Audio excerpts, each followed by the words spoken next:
সুপ্রভাত, কেমন আছো সবাই?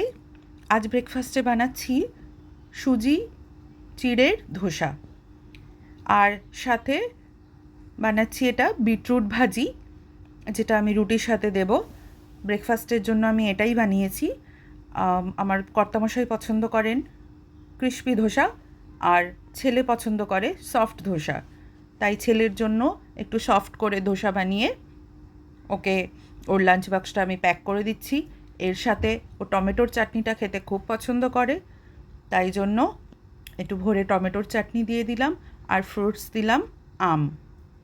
কর্তামশাই আজকে একটু তাড়াতাড়ি বেরিয়ে গেছেন, তাই ছেলেকে স্কুলে আমিই দিতে যাব, তাই ঝটপট ওর লাঞ্চটা আমি প্যাক করে দিচ্ছি। লং ব্রেকের জন্য ওকে দিলাম একটা রুটি আর ওই বিটরুট ভাজিটা। এই ভাজিটা, বিটরুট তো এমনিতে খেতে পছন্দ করে না অনেকেই, কিন্তু বিটরুটকে ভালো করে গ্রেট করে ওর মধ্যে একটু বেশি করে কাঁচা পেঁয়াজ আর কাঁচা লঙ্কা দিয়ে একটু ভাজি করলে, ঢেকে ঢেকে ভাজি করলে, এই ভাজিটা রুটি ভাত সব কিছুর সাথেই খাওয়া যায়। এটা খেতে খুব টেস্টিও হয়। ও হ্যাঁ, আমার ছেলের পছন্দের কাঁচা লঙ্কাটা দিতে ভুলে গিয়েছিলাম, দিয়ে দিলাম। ছেলেকে আমি দিয়ে দিতে যাচ্ছি স্কুলে। ঝটপট ওকে স্কুলে নামিয়ে দিয়ে আমি আজ একটু ডিমার্টে যাব। আমার অনেক কিছু গ্রসারিজ বাজার করার রয়েছে, যেগুলো অনেক দিন থেকেই নেব বলে নেওয়া হচ্ছে না। তা এখানে ছেলেকে, এই যে আমার ছেলের স্কুল রায়ান ইন্টারন্যাশনাল স্কুল শানপাড়া, 8টার সময়, সবাই ব্যস্ত, বিজি রোড। তা ওখান থেকে আমি সোজা চলে গেলাম ডিমার্টে। ডিমার্টে এখানে জিনিসগুলো খুবই ভালো পাওয়া যায়। একটার জন্য অনেক অপশনস থাকে, যেটা পছন্দ সেটাই নেওয়া যায়। প্রাইসগুলো বাইরে মার্কেটের তুলনায় এখানে অনেক কম হয়, তাই এখানে ভিড়ও হয় ভীষণ। তাই আমরা সকালের টাইমটাই ভীষণ পছন্দ করি ডিমার্ট থেকে জিনিস নেওয়ার জন্য। দেখো কি সুন্দর গঙ্গা জলও প্যাকেটের মধ্যে পাওয়া যাচ্ছে। আর নিলাম গমটা। আগে আমি আশীর্বাদ বা অন্যান্য অর্গানিক এইসব আটাগুলো ব্যবহার করতাম, কিন্তু এখন আমি গমগুলো এখানে এত ফ্রেশ থাকে, যার জন্য এখন আমি এই গম নিয়েই গমটা ভানানো কলে দিয়ে ভানিয়ে ফ্রেশ গমের আটা করে সেটা রুটি বানাই। আমার ছেলে এই আটার রুটি ছাড়া খেতেই চায় না। ভীষণই ভীষণই সফট হয়, অনেকক্ষণ পর্যন্ত পুরো সফট থাকে, খোলা থাকলেও রুটিটা ভীষণ সফট হয়।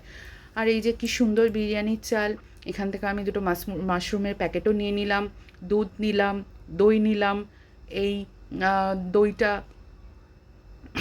গোবর্ধনের, এটা খুবই ভালো, যেটা হচ্ছে আমার কর্তামশাই ভীষণ পছন্দ করেন, যার জন্য এই দইটা সবসময় থাকে না, খুব জলদি শেষ হয়ে যায়। তো এই দইটা আমি দুটো কৌটো, যখনই যাই দুটো করে কৌটো নিয়ে নিই।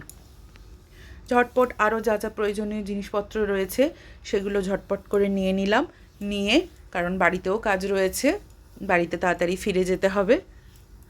সকাল টাইমটা একটু খালি থাকে, দুপুরের 10টার পর থেকে গেলে ভিড় শুরু হয়ে যায়। ঝটপট করে বিলিং কাউন্টারে গিয়ে বিল করে নিলাম, বাড়ি চলে এলাম।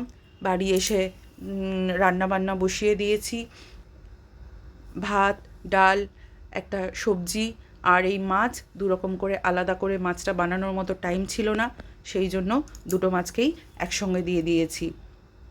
পমফ্রেট আর কাতলা একসঙ্গেই আজকে বানিয়ে নিলাম।